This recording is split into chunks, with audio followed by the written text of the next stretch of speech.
welcome or welcome back to Fear Given and Rethemed. We are your hosts, Casey and Sean, and today we will be talking about the undead.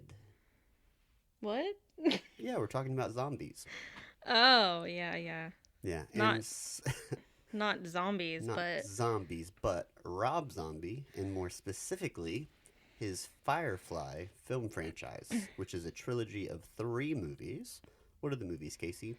the movies are House of a Thousand Corpses, uh The Devil's Rejects, and Three from Hell. Ooh, they And sound scary. trigger warning, this movie, or all 3 of these movies, have explicit content such as nudity, sexuality, language, gore, and sadistic violence. Yep, so we'll talk about as much as we feel comfortable talking about.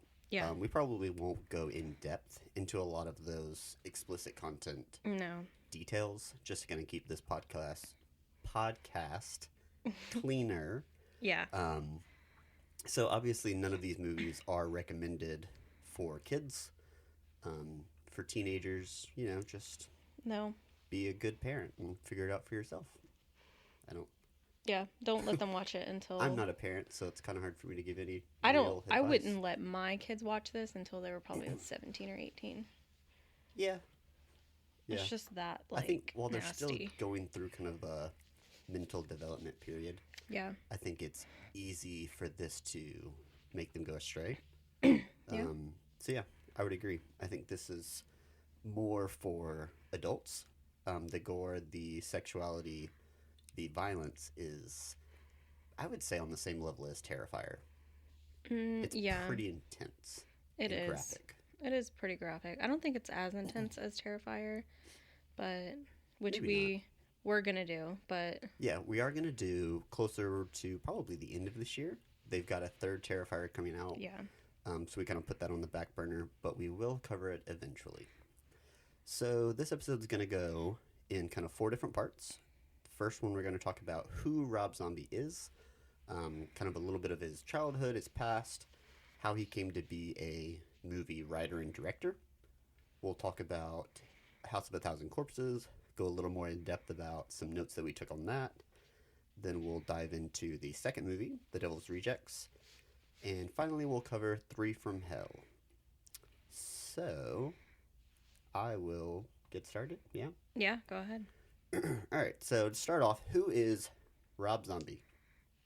I don't know. Who is he? Do you know his original name? Because his parents are not Mr. and Mrs. Zombie. No, I was wondering that. I was like, clearly his last name is not Zombie. It is now, but it was not he at the changed beginning. it. Yep. Okay. So, Rob Zombie was born Robert Cummings in 1965. Do you know what his parents did for a living? I don't know. They were accountants. No, far from it. I don't want to Okay. say the exact opposite of accountants, but if I would think of what the opposite of an accountant is, it'd be a carny. Oh, okay. So, both of his parents worked at a traveling carnival. I think it was traveling. I don't know. That might not be confirmed, but they did work for a carnival. Okay. So he grew up, up until he was 12 years old. He kind of lived and grew up around the carnival lifestyle. So like that was his family. Oh, that's cool. When he was 12, the family left the carnival lifestyle due to a riot that broke out. So there's only 2 siblings, I believe. Robert and his younger brother, Michael, which was always his best friend and co-conspirator in music and film growing up. So they always kind of hung out. They lived in a small town, so there wasn't... Rob claims that he didn't really have many friends. What so- town did they live in? It was a small town in Massachusetts. Oh, okay. That's He interesting. kind of calls it a no-name town, or like nothing really happened there. So kind of similar to where we are now. I would say there's not a whole lot to do in Lottie No. without driving. So for Rob Zombie, that was also the case. So because there was nothing to do in the town, he grew up with a fascination of TV and film, essentially out of the lack of experiences in the small town. Because he was also raised in Massachusetts, he always had exposure to the history of the Salem witch trials, and also witnessed incredibly weird events that I feel had to have played a part in his upbringing and how he kind of developed. Yeah, I was kind of wondering. I'm like, what kind of craziness did he have to endure So his to, family was pretty low key normal. or Like is he aside just from really growing up in that? the carnival, I don't know. It's just like this whole like, it's very sadistic. Like it's very Manson vibes. it is. Um, I'll talk about that a little bit because I have a Okay. theory. Okay. But so him and his brother grew up in Massachusetts, always kind of around. They would take field trips to Salem witch trials, just like we Mm-hmm. would take field trips to the zoo. It was kind of like that same thing. Boring. I think that would be awesome to just take No, I'm field saying trips the to zoo. Salem. Oh yeah, for us it is. Yeah, if we lived in Salem, yeah, that would be amazing. So a few of the events that he witnessed in his childhood, one of them was the event that took place at the carnival when his parents decided to kind of rethink what they were doing. So the theory is there were some gambling issues, or there was a gambling tent Mm-hmm. there, kind of among the people that worked there, and a fight broke out. Maybe somebody owed something to somebody else. I don't know. But the riot started out of that to the point where people were pulling guns, shooting, burning tents, or like lighting them on fire. Jeez. So Rob's parents were like, maybe this isn't the best And they environment. own that carnival or no? They didn't own it, Oh, but they okay. just kind of were part of it. So they were employed by it. Oh, okay. So yeah, after that, they decided to get kind of normal people jobs. Mm-hmm. I don't think people think that working for a carnival is necessarily the most stereotypical.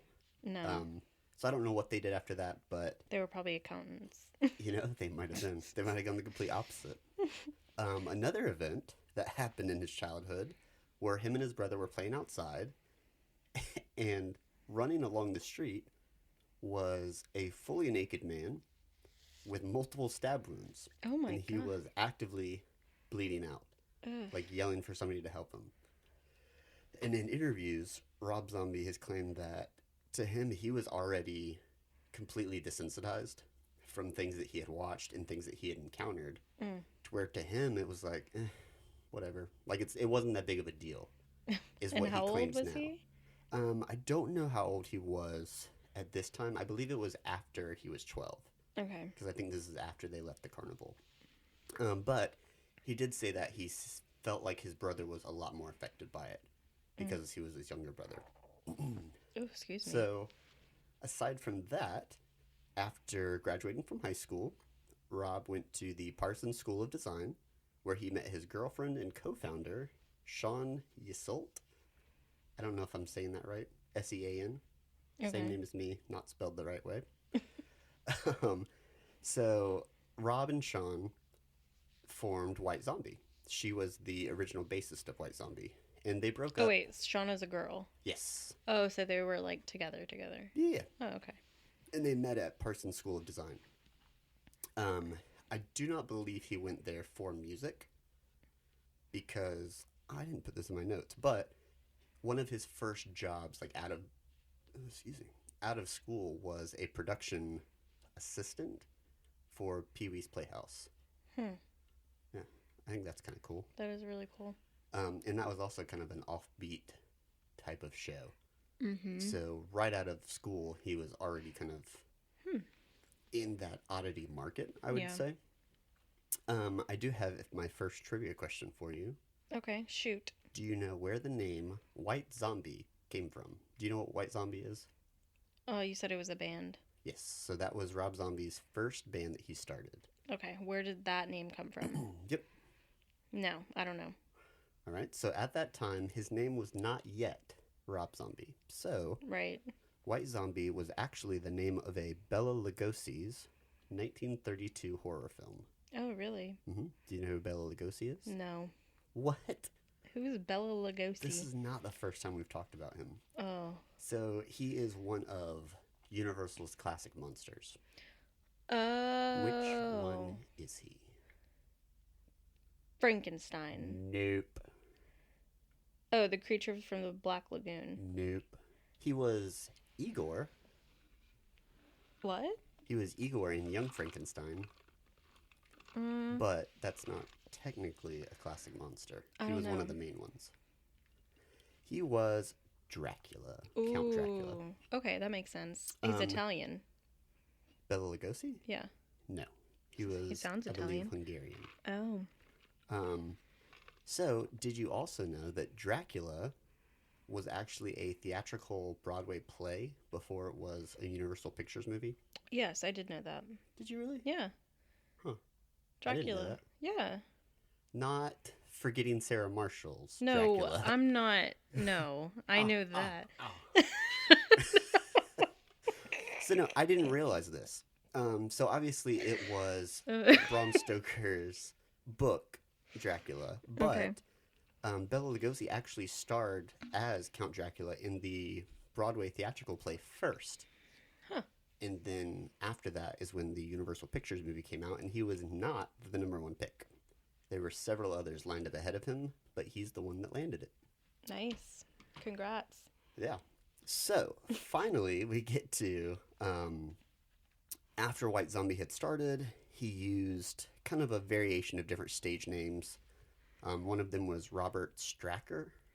I don't know if I'm saying that right. Okay.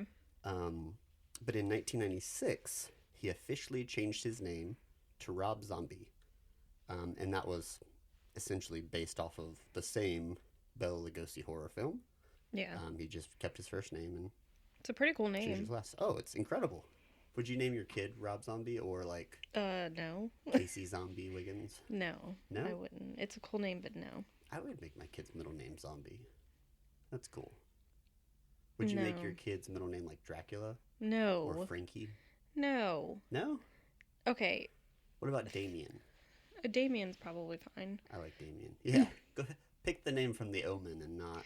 Yeah, but that's like a normal name. Like nobody names a person zombie. I mean, he I'm named not- himself Zombie. I'm not like a The Cranberries Kardashian had or a kid anything. that was named Zombie. And I'm not going to name my kid just random items. All right. Table, curious. chair, sky, South, North. fan. So, to continue on, 1996, he changed his name to Rob Zombie. In 1997, he disbanded White Zombie and started his solo career in 1997. Aside from his musical talents in the metal world, kind of heavy metal, heavy rock, he also wrote musical scores for video games. Did you know That's that? cool. I didn't know that. Yep. I believe video I don't games? have it written down, but I think it was Twisted Metal. Oh. One of them. There's several, I believe. Which also has a show now on Peacock, which we have not watched because neither of us play the video game, and I'm just not that interested in it. I don't play any video game. So, aside from writing musical scores and his own music, did you know that he designed a haunted house for Universal Halloween Horror Nights?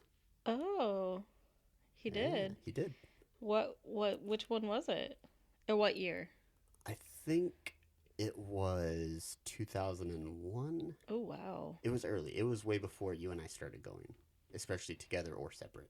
Well, yeah, 2001 is super. I think my first year going was, what did we say, 2009, Mine was 2008? mine was 2009. I think mine was either 08 or 09 then. That's really cool, though. I didn't So yeah, know that. he has also now directed multiple movies, mostly in the horror genre, but not always. He has also written a Western movie. Really? Yep, we'll talk about that later. That's interesting.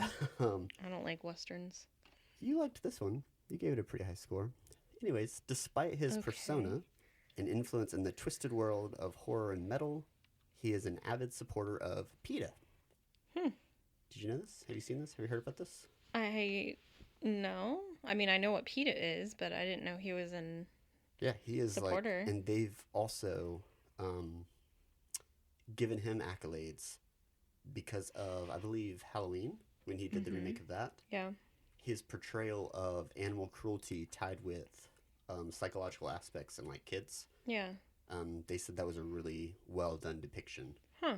Very interesting. So out of that, he is a self-proclaimed ethical vegan. He is also currently against the use of drugs and alcohol. He is married to Sherry Moon, now Sherry Moon Zombie. Do you know where they got married? Give me a hint. There's a lot of Elvises. What? Elvi? What's the plural form of Elvis? Elvis's. Las Vegas? Yeah, he got married in Las Vegas. Oh, well, that's not shocking. You have a 1 in 365 chance for this next one. Okay. What day in the year did they get married? 31st Of? October? Yep, they get married on Halloween in Vegas. Nice. That was probably cheap. Maybe. Yeah, I don't know. I don't know that anything in Vegas is cheap, but I've never been there, so one day we'll find out. They got buffets, right? I hope so. I think so. So aside from kind of that part of his personal life, he doesn't often speak about his childhood, religious, or political views, but he has previously voiced that he is atheist, does not believe in heaven, hell, God, Satan, an afterlife, anything like that. So then what does he believe in?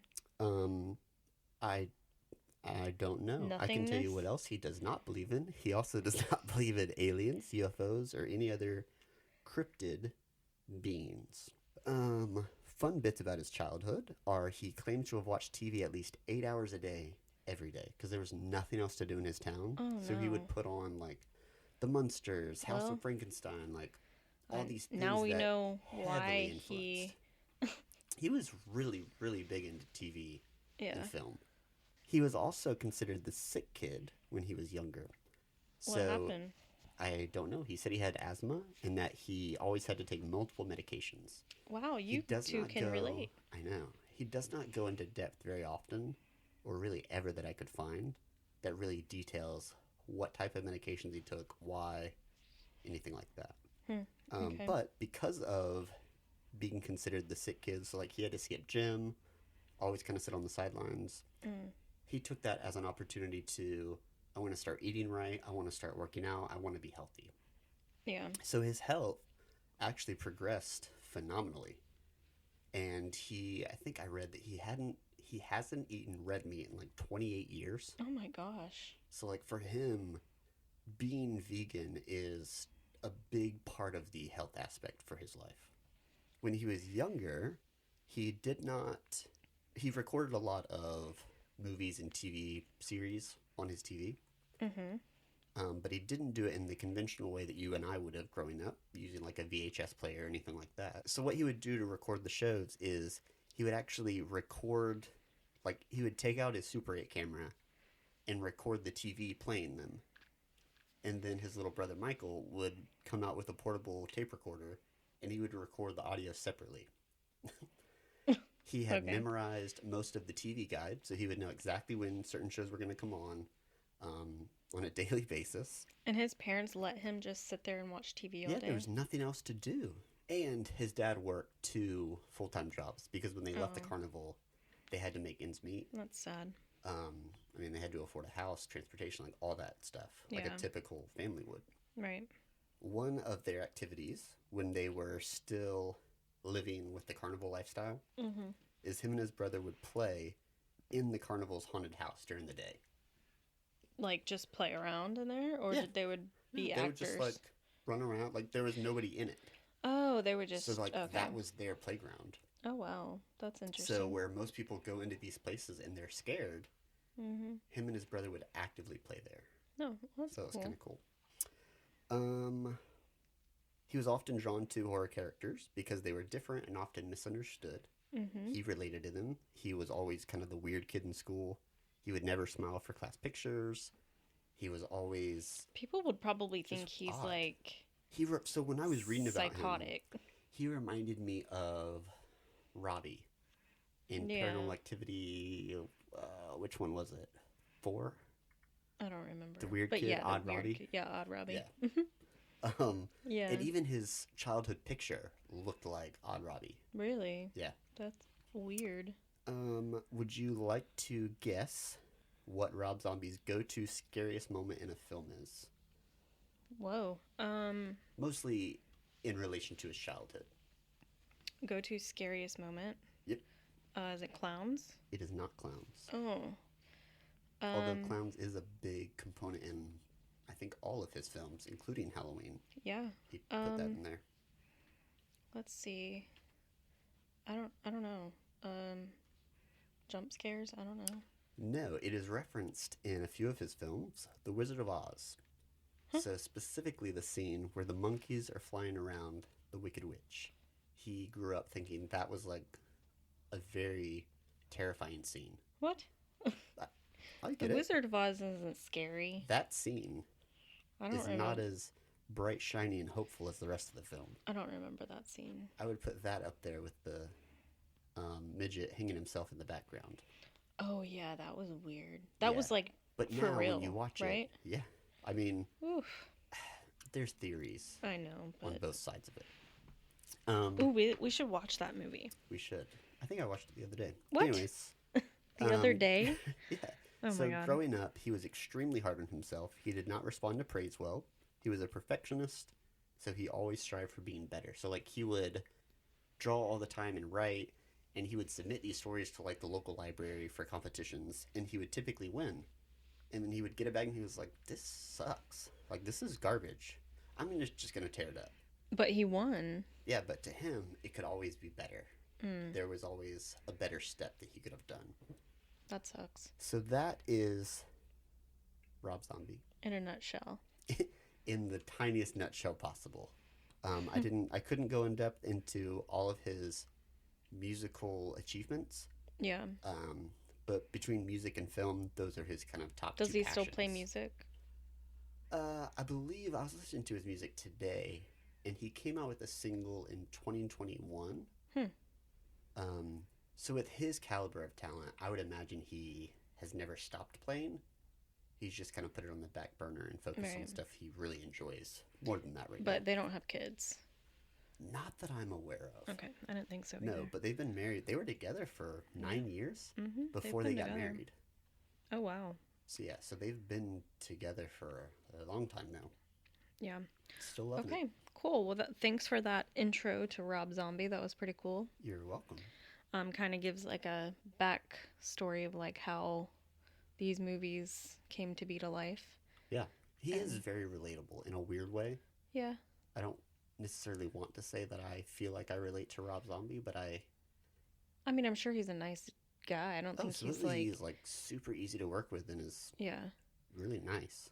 yeah. But his movies are just He's very intimidating. crazy. I bet. Yeah. Okay, so now we're going to be talking going into the three of those movies. The House of a Thousand Corpses we'll start with, which came out in 2003. IMDb rated it a 6 out of 10. I also rated it a 6 out of 10. What did you I rate it? also rated it a 6 out of 10. Okay, cool. This was my favorite of the trilogies. Trilogy. Mine was not. This is not my favorite, but This set a high bar, I feel like. yeah, for sure. I mean, the first one always does. Okay, so the overview of this movie, if you've never seen it, on the eve of Halloween on October 1977, four friends, Bill, Jerry, Mary, and Denise, embark on an exciting cross-country road trip to write a guidebook about offbeat roadside attractions in America's less-traveled roads. Before long, the young explorers chance upon Captain Spaulding's Museum of Monsters and Madmen, only to become infatuated with the local legend of a deranged serial killer serial killer doctor and cross paths. Sorry guys, with the mysterious. This is why I don't like reading in front of people. Stop. Okay, only to become infatuated with the local legend of a deranged serial killer doctor and cross paths with the mysterious hitchhiker baby. However, when the unsuspecting group meets Baby's eccentric family after having a flat tire, an endless night of terror, torture, and murder ensues. Has anyone ever got out alive from the House of a Thousand Corpses? Nope. Nope, I guess Literally none of them did. nobody. They Yeah. kill everything and everyone. Well, now it's a house of 1,004 corpses, technically, after this movie, That's true. because of Bill, Jerry, Mary, and Denise. That's accurate. So yeah, this started off like weird. Yeah, I thought I would have bet money that I had seen this movie all the way through. Yeah, I knew I hadn't seen the second and third, I had only but- seen the first like maybe 20 minutes. Yeah. Like, I knew enough about Captain Spaulding to where I was convinced I'd watched this the whole way through. And I always had got this movie mixed up with House of Wax for some So reason. I've read somewhere that Rob Zombie was part of making the movie House of Wax, Really? but I don't remember. I can't find it now, Hmm. so I don't know. Maybe he was originally offered an opportunity to remake it because the House of Wax you and I know Mm-hmm. is not the original. No. Vincent Price, Yeah. he did the original. Right. And I don't think the original had Paris Hilton in it. Could be wrong, but you know. Yeah, doubt it. Anyways, yeah, I always got these two movies I get that. confused. House of a Thousand Corpses, House, House of Wax. Yeah. of a Thousand Corpses. Choo choo. That's crazy. So fried chicken and gasoline is what the That sign. sounds like a Miranda Lambert song. Fried chicken and gasoline. It probably is. So yeah, he Captain Spaulding makes his own fried chicken. Yeah. Yeah. Free of charge. Well, no, Included. in the murder ride, Right. which is only how much money? $3. Yes, exactly. And Your life. if you're wondering whether we too would have taken this murder ride, Unfortunately. 100%. Yeah. I don't think there would even be a hesitation. I think we would actively. I would be see like the sign and be like, $3. excuse Yeah. me, is that up and running? Can we do that? Yeah. I realize we just walked into this very weird abandoned gas station, and this is a little sketchy, but you know, we grew up on the west side of Jacksonville. We're just too. Nothing I think we're scares just us. too trusting of people. I don't think we're too trusting. I think we just don't care about death. Well, I mean, I guess so. Yeah. Like, what's the worst thing that can happen? If you tell me the worst thing that can happen is death, I'm gonna go. Well, it's not Okay. just death. It's being tortured. Yeah, but it can only last for so long. Bruh. I mean, I'm not saying I want to be tortured, but death as like an outcome is not the worst thing to me. So, anyways, as we were watching the beginning of this movie, there's a sign on the back of a truck that passes by. Do you know what that sign says? I do because you sent me more of your notes than normal. I thought you said that you didn't read my notes. I'm reading them now. Don't do that. Okay, I have no idea what's written on the back of the truck. Stop it. Anyways, it says God is dead. And then I was like, I don't like that. Yeah, they made a movie quite the opposite of that. God's not dead? Yep. And there's also a song by Newsboys. Probably. I think you're right. I don't know, I've God's played it not before. dead. We were very surprised. Actually, you know what? You go ahead, because I feel like I'm taking all of your notes. This was my favorite fact about this film. So watching it, I knew Rainn Wilson, also known as Dwight Schrute, or Dwight Kurt Schrute from The Office. Yeah. I knew he was in this because we had watched enough of the movie, probably multiple times, to know that he was in this. But also, the guy that played Jerry is Chris Hardwick, which, if you're not aware of who Chris Hardwick is, he is an actor, and what I know him most from is the Walking Dead kind of after show. Yeah. Where he interviews celebrities and guests from the He's show. more of a host than an actor, he's almost I think. like an AMC version of Andy Cohen. Yeah, basically. I enjoy watching Chris Hardwick more than Andy Cohen. Yeah. He's just more fun to watch, a little more relatable, I guess, for me. Yeah, he's pretty funny. But really, really good in this movie. And I couldn't figure out who he was just watching him, so I had to Google it, and I was like, "Oh my gosh!" Yeah, We do know him. you couldn't tell. I mean, he was No, very he young. looked chubbier. He was a lot younger. He had long hair, which I've never seen on him. Yeah. So yeah, that was really, really cool. Yeah, but I really liked his character. He was Yeah. pretty funny. My favorite quote from this one is when Captain Spaulding said, "How come you asking so many jackassy questions?" Can you redo that, and can you do it in Captain Spaulding's voice? No. Please. Oh, please. I will make dinner tomorrow night. How come you asking so many No. jackassy questions?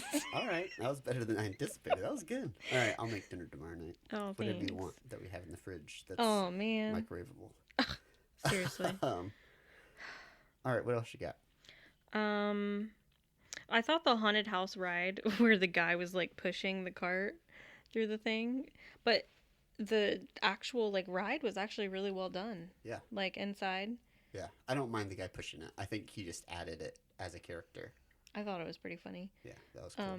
And the fact that they had an Ed Gein exhibit. So they only focused on what, three Yeah, main people? I don't remember the other two. So Albert Fish was the first one. Oh, he right, is right. a renowned American serial killer. American serial killer. Serial killer. Now you've got me doing it. Oh no, hold on. I don't know why you always take your headphones off in the middle of this. Because it always gets tangled. Because my ears start to itch. Okay, I'm better. All right. So the first one they talked about was Albert Fish, a arguably, I guess, famous. You can be famous and be bad. Serial killer. Serial killer. There's Ed Gein, and then there was Dr. Satan. So, Yeah. Dr. Satan, according to this movie's wiki, was completely made up character by Rob Zombie. Mm-hmm. In reality, there are murderers that have been nicknamed Dr. Satan. I mean, There's yeah. like 2 or 3. There's one in Japan and there's one in America. So I think for the purposes of this film, yes, Dr. Satan was completely made up and did not have any real connection to somebody that we know of. Yeah. Interesting. Yeah, but it was cool that the other 2 were real people. Yeah. And Ed Gein especially, since we learned a lot more about him since visiting Graveface. Yeah. There's a scene, like, I think within like 20 minutes of the movie, where who goes into the phone booth? It's either Mary or Denise, whichever one her dad comes in at the end of the film. I forgot which one it was. Okay. Yeah, I don't know. Anyways, there's a missing poster. There's 2 missing posters and a sign. One of them says there's a missing dog head poster. It's a picture of a poodle. Yeah. And then there's another sign that says eternal life is a free gift. Oh. And then there's another missing poster of a cheerleader, and that's when we find out that right after that 5 cheerleaders went missing. Yeah. So something that you wrote down that I'm going to kind of Steal. take and piggyback. Yep. Okay. Was there are a lot of kind of filming references that I picked up on throughout this. So 2 of the ones that I think we wrote down were Evil Dead and Rocky Horror Picture Show. Mm-hmm. So Rocky Horror Picture Show, I think we both noticed when the 2 couples are driving through the rain. Yeah. It was so similar visual as Janet and Brad. Yes, Janet and Brad driving through the rain right before they get to Dr. Frankenfurter's mansion. Yes. Or castle. So Rocky Horror Picture Show, I believe I referenced it twice. I'm sure it's in here somewhere. Oh, near the end, there's a Christmas stocking with the name Janet. That was the second reference to Rocky Horror pointed Picture that Show. out. You and did. You were like, oh. So, and that may have been absolutely It could have been. non-connected. I couldn't see. But if you think about it, isn't there a, like, doctor and then Frankenfurter, but in this movie franchise, there's what is it? I don't know. There's hold on, keep going with your thing. So the other thing was Evil Dead. Yeah. Right before the thieves break in, or I guess charge into Captain Spaulding's museum. Yeah. The camera work is kind of like that left and right rotating pan in, kind of following the people, but it doesn't actually show the people. It's just like you're the entity running back and forth. So that was kind of very Evil Dead specific. Yeah, I've never seen that in another movie, except for maybe Blair Witch, but this was a little too patterned. It was very consistent. And then also at the very end, when they lower the casket into the pit, and they had the portable tape recorder with chantings on it, and then all of a sudden these dead but not dead creatures start popping out. Yeah. Again, there's no real connection that's been documented tying this to Evil Dead or Rocky Horror Picture Show, but knowing Rob Zombie is a fan of horror films would not surprise me in the slightest. if both of those directors were huge influences on him. Yeah, and the fact that Otis looks exactly like Riff Raff, Oh my that's gosh, just he does, but only in the first movie. yeah. He was very albino in the first movie, Yes. but was not in the second or third. No, he was normal. Because after filming, and Rob kind of looked back on it and he learned that he was able to make a sequel and possibly a third, he thought that, I'm just going to call him Riff Raff. Yeah. Riff Raff or Otis looked too cartoonish.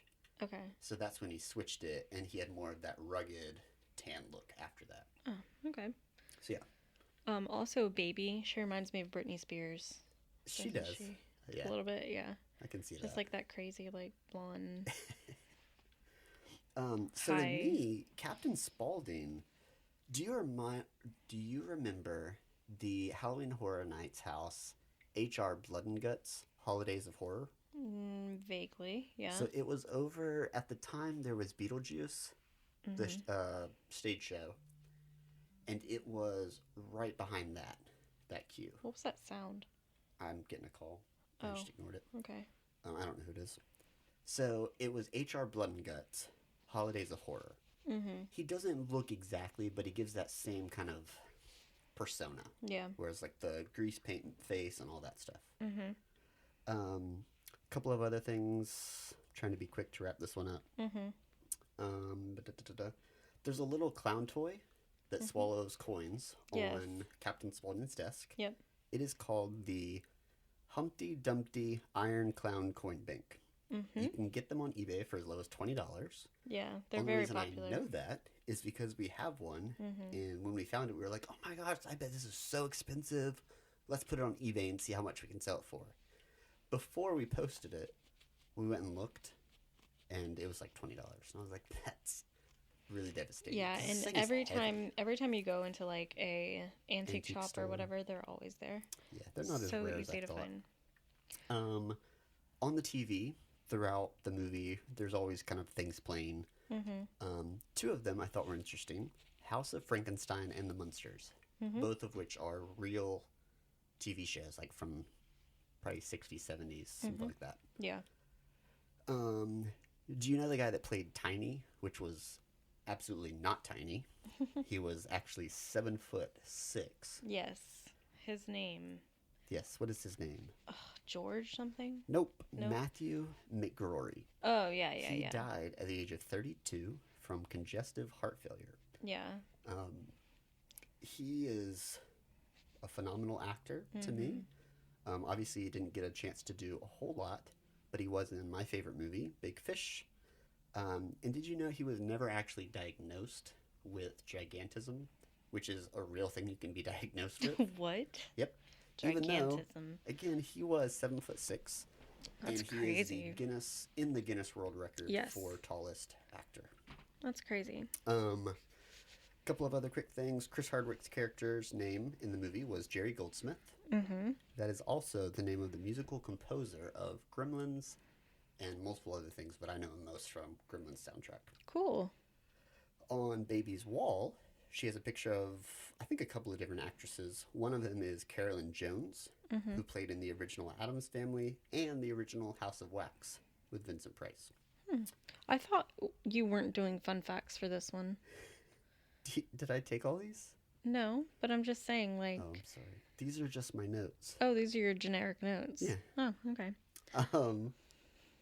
When Rainn Wilson's character Bill gets turned into Fish Boy, it reminded me of Justin Long in when he gets turned into a whale. Oh, or yeah. not a whale, a walrus whale. in Tusk. Yeah. Yeah, that was a weird movie.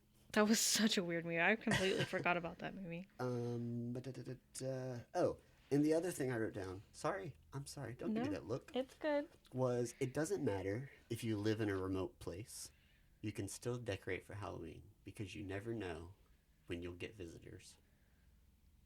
I don't know that I'm going to be super willing to help somebody with a flat tire if they like come down all the way down our road, because there's like, you come down our road, you either know where you're going or you're being suspicious. Right. You're being Remember real when a sus. weird person came down our road and they were yeah. swerving everywhere? And they went into all the fields. I was so scared. I I've Yeah. never been so scared in my life. Yeah, that was a weird day. I was like, where's the gun? Yeah. Um, that's all my notes. Oh my gosh, really? Yeah, I'm sorry. All right, well, I'll try to squeeze my fun facts and trivia. All right, so trivia question, sorry. What years did Halloween Horror Nights in Hollywood and Orlando have House of a Thousand Corpses as a haunted house? Uh, you didn't include this in your notes. Duh. I'm gonna say 0809 ish. Close. It's 2010 and 2019. Okay, not really close at all, but What fear fears most in 2010 was Hollywood, and what? then what it was called what fear fears most Oh, okay. in I Hollywood. thought you were just stuttering. No. All right. What fear And fears then most? and then HHN 29 in 2019 was your worst fears live here. We went to that one. Yeah. The fun fact, the actual house is the same used in the Best Little Whorehouse in Texas. That's Dolly Parton, isn't it?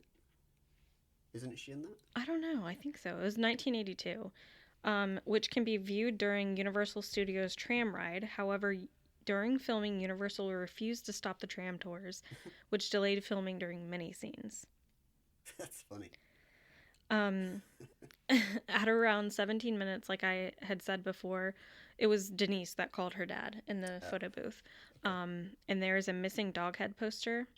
The exact origin is unknown, but the poster is a very strange real item that was spotted in New York City. Isn't that cool? You're just gonna... It was Dolly Parton. It and Burt was? Reynolds, yeah. Okay. I'm just gonna what? You're just gonna Google every single thing I say No, so that I you can... couldn't- I know I've seen Best Little Whorehouse in Texas. Okay. When I was younger, which I All right, probably so shouldn't have. so tell me, what was the last thing I said? They refused to stop tram rides. No, that's not the last thing I said.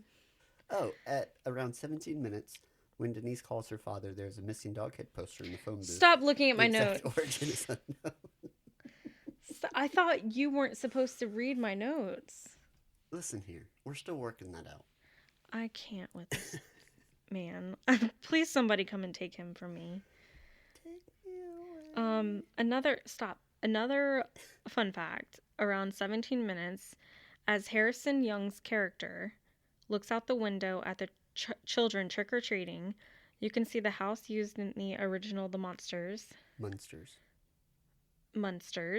located on the Universal backlot. His house is the home used in Leave It to Beaver. Oh, did you know Leave It to Beaver came out in 1957?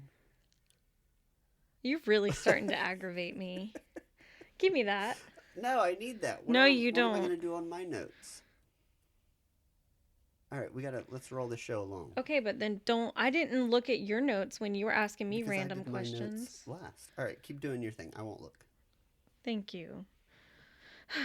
Otis's and Baby's bizarre rants during the home movie segments are inspired by the Charles Manson family's supposed home movies. Huh. I didn't know that. I'm not reading your notes, I promise. But it was an uncanny comparison to Yeah, Manson's. for sure. The film was NC-17, which means No content under 17. no children under 17, but was cut to an R rating. The cut footage was never released. Do you want to say something? In at least the second movie, the uncut version was included on the DVD extras. Oh, okay. Sorry about that. It's okay. Is this your next note? I'm really trying hard to play by your rules. All I right? can't. Okay, so he told me to do fun facts and trivia for movies 1 and 3, and yet he is reversing all of those fun facts and trivia because he likes to have control. Okay. Anyways, We both do, to be fair.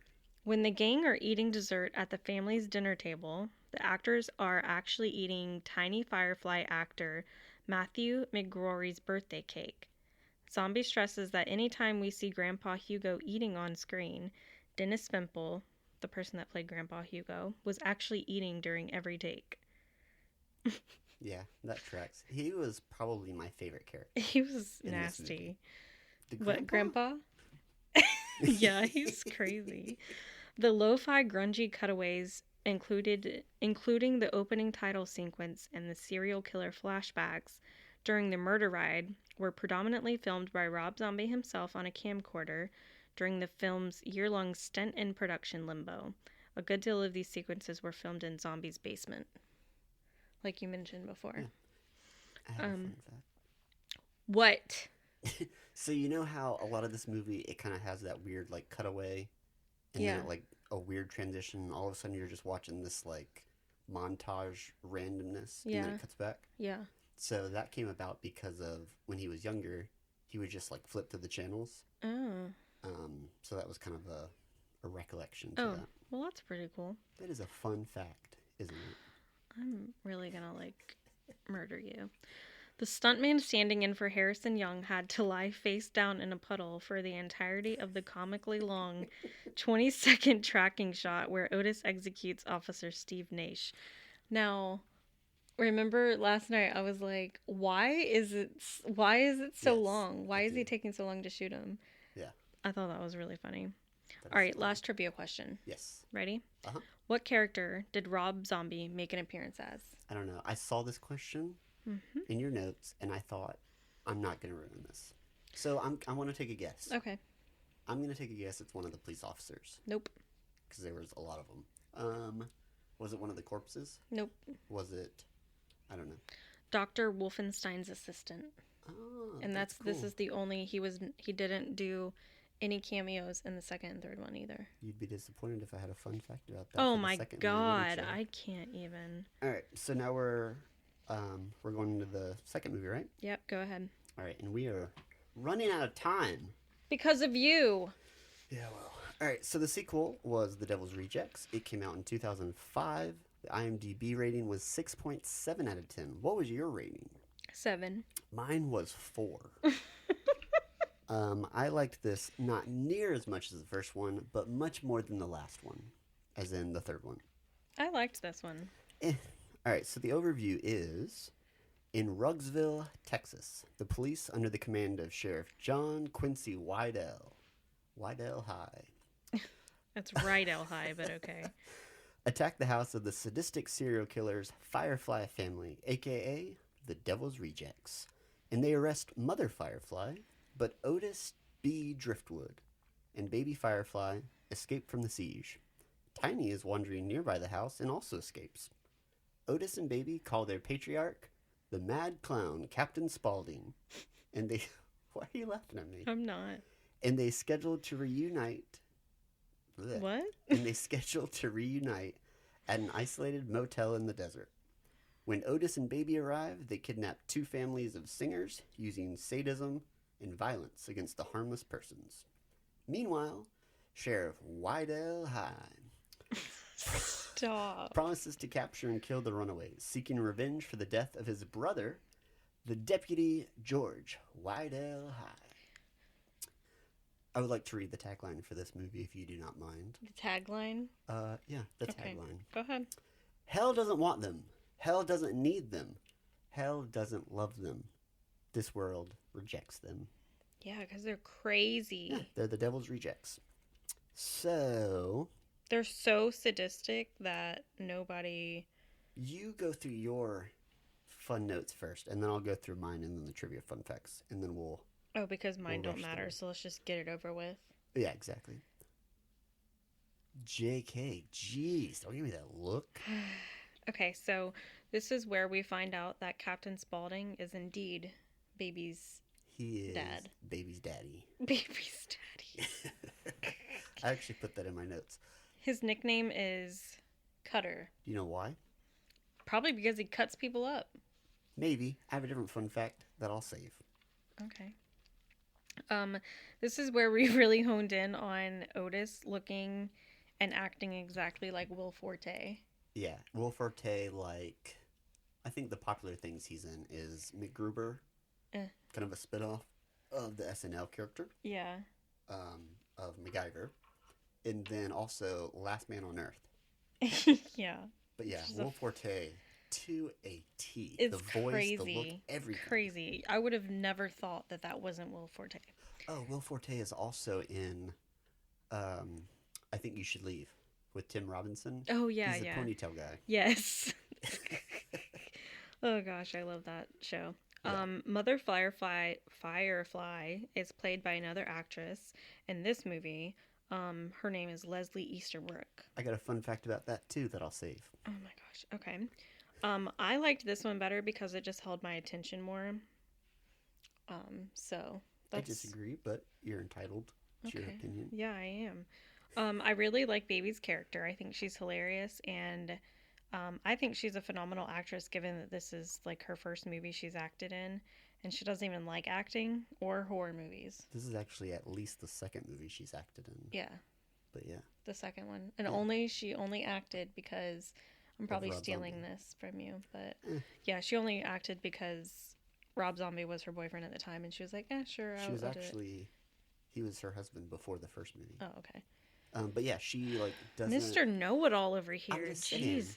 But yeah, she didn't actually have any like want to be an actress necessarily, and then she was like, "Yeah, I'll do it for you. That's fine." Yeah. So she's only been in one other movie that has not been directed or written by Rob Zombie, and it was simply as a favor to a good friend of his. Right. Um, any other notes, fun facts? You know what you probably did? What? You went through IMDb and you read all of the trivia, all of I the did not. notes. Yes, you did. I only did it for the second one, I promise. Mm. Facts.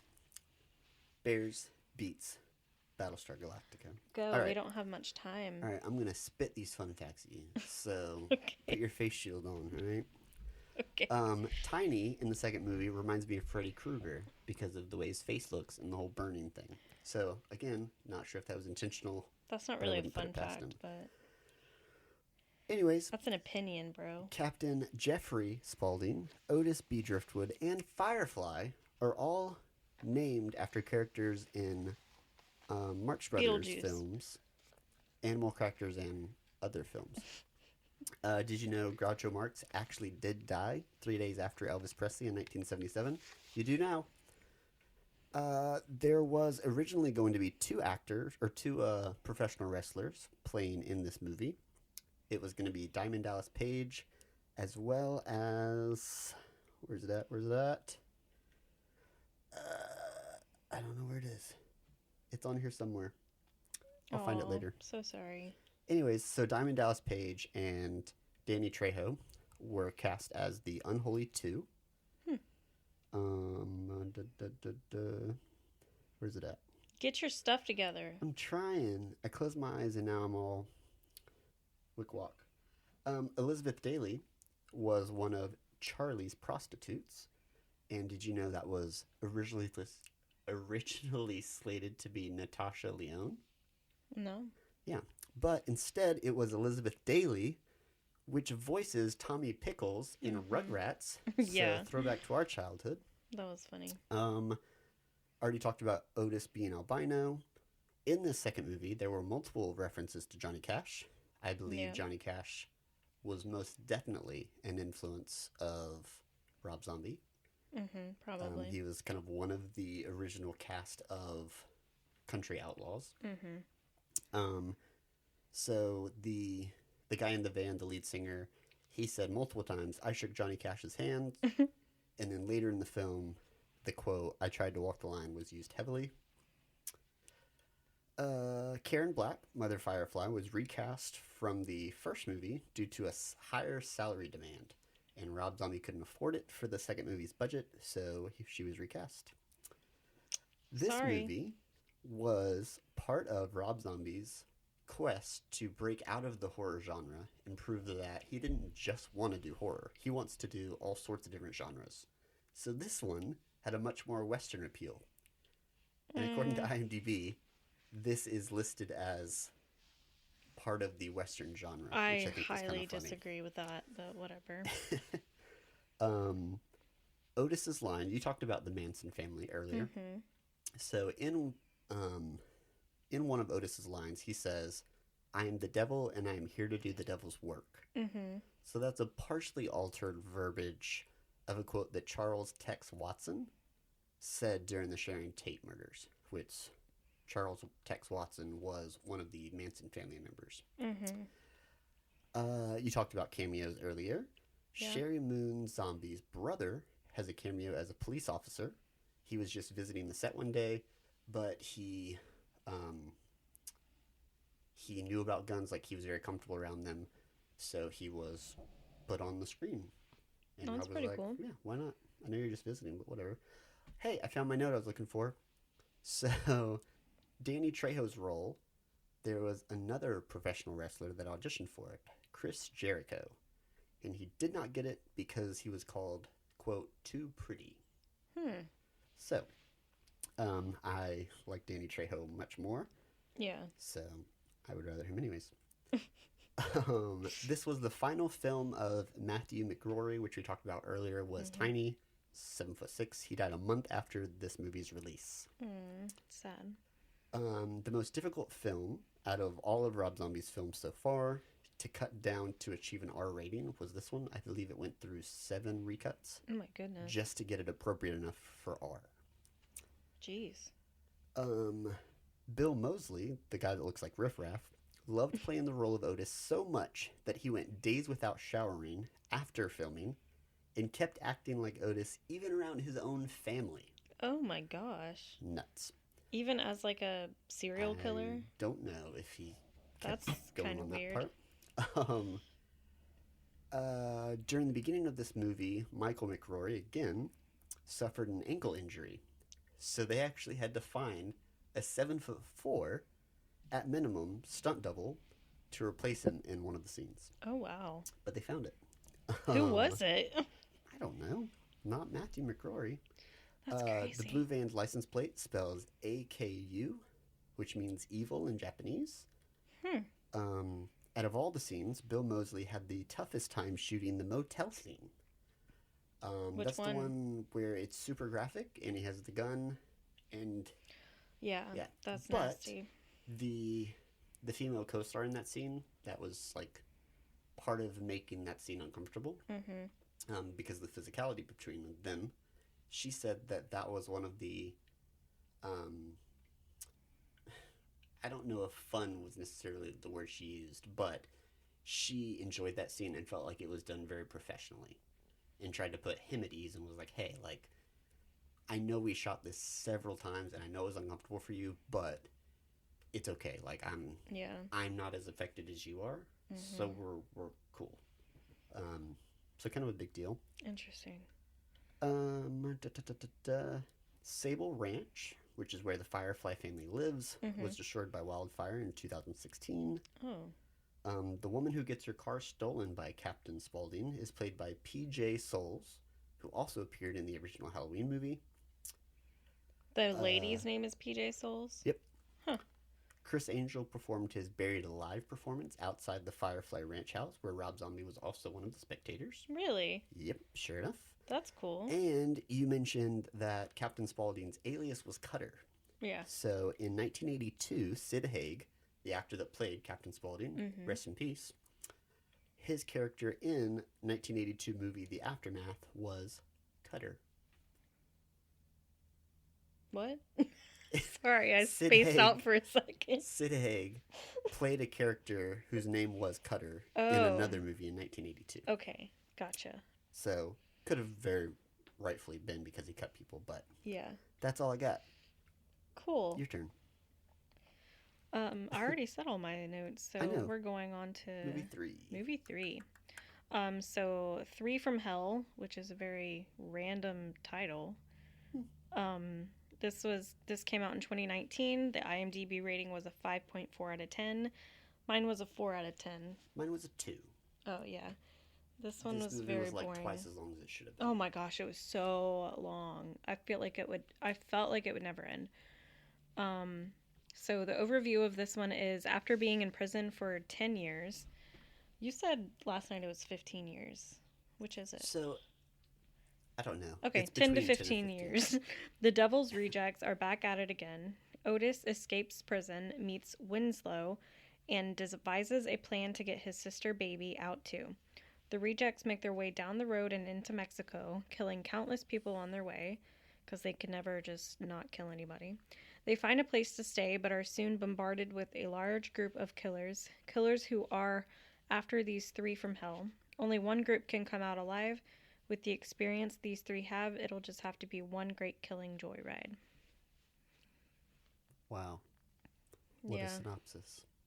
Yeah, I didn't come up with that.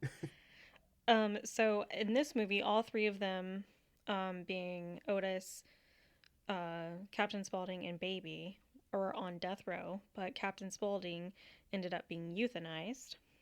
Oh. And, which was coincidentally, Sid Haig, the actor that played him, actually passed away 5 days after the film was released. That's sad. He was very sick during this time, I think. He did not look healthy. No, in the first he scene that they didn't. did show him. No. Otis escaped during a prison community service trip, which still to me is crazy that people still take prisoners on community service trips. None of this movie is rational. No, it's definitely not. And then I put in a note, where in the world did this half brother come from? It seemed really random, but I'll tell you why. I found out why after I did some research. Okay. Also, Baby is unstoppable and probably the best killer in the family, I think.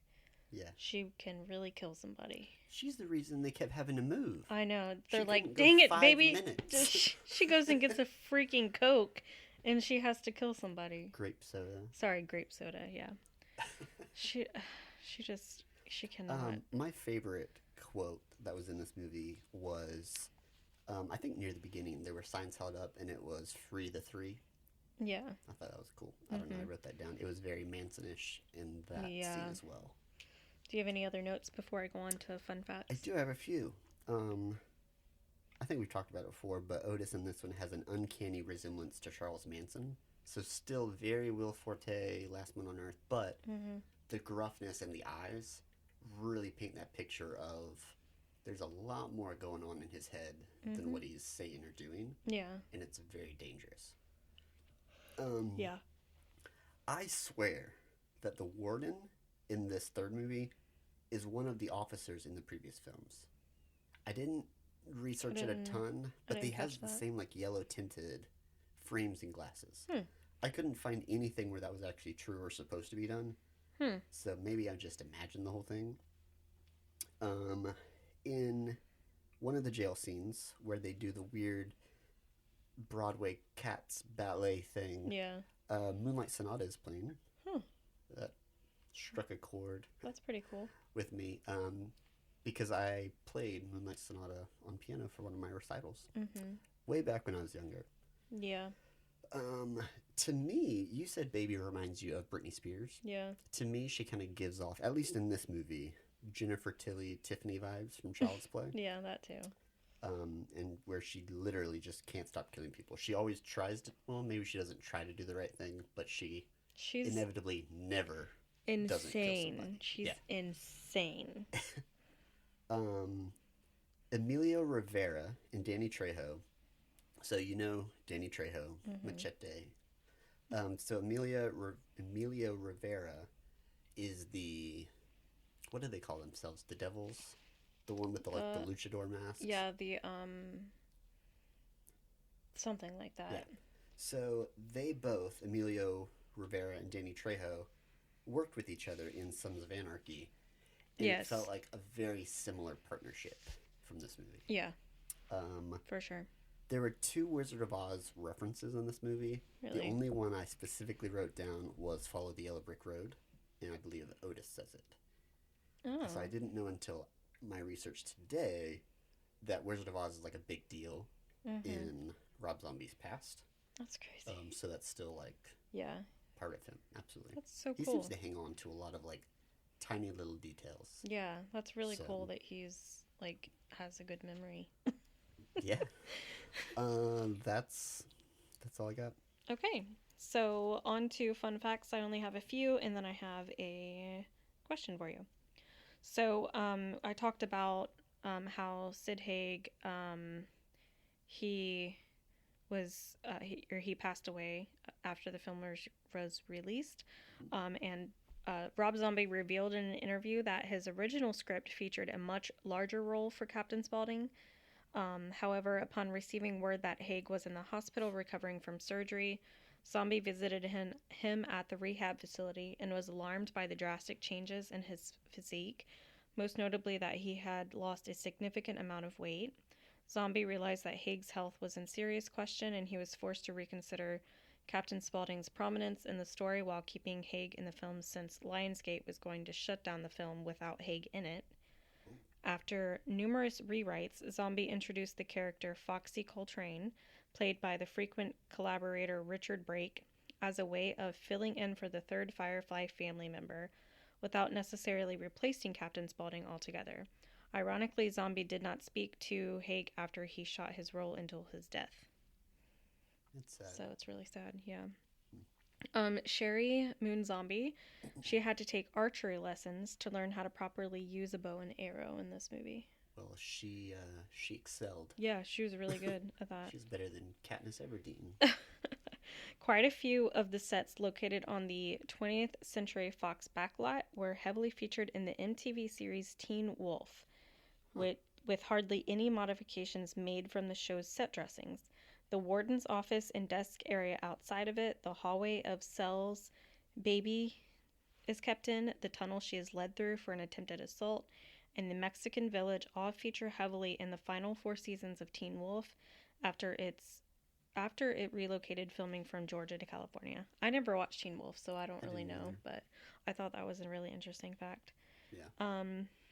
And then according to the 2023 book House of Rejects, The Making of Rob Zombie's Firefly Trilogy, which is something that you probably would be interested in reading. Yeah, my birthday's coming up. Rob had originally planned for Otis Driftwood and Captain Spaulding to stage a violent prison riot as a cover for their own breakout. They would have then escaped Tucker Farms prison using other inmates as human shields from the guards' gunfire. That would have been cool to watch, I guess. That. Maybe not with Sid's condition, but yeah. That's true, yeah. So, last question for you. What was the name of the motel in Mexico where they stayed?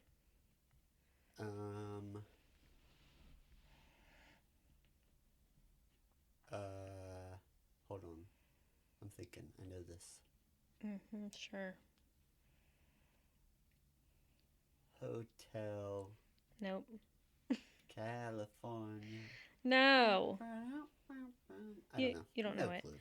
Estrella del Motel, which translates to Star of the Motel, which doesn't make any sense.